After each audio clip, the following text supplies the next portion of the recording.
नेपालको एकजना चर्चित गायकले सुनको बारेमा एउटा नयाँ स्टेटमेन्ट दिनुभएको छ।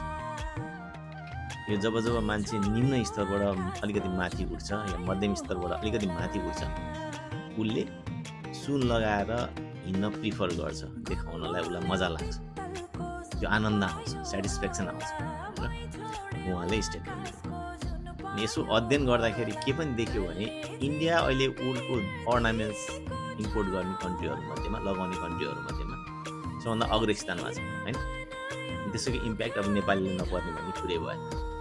सो कतै युवाले भनेका कुराहरू यो एउटा स्तरबाट अलिकति माथि उठेपछि चाहिँ मान्छेले सुन लगाउन प्रिफर गर्छ कि भन्ने कुरा चाहिँ बडो मलाई गजब लाग्यो। यो गीत पनि ब्याकग्राउन्डमा बजिरहेको गीतले पनि कतै पुष्टि गरेको जस्तो फिल भएको छ। आई डोन्ट नो यसमा तपाईँको के छ धारणा, तर मलाई चाहिँ हो कि जस्तो लागेको छ।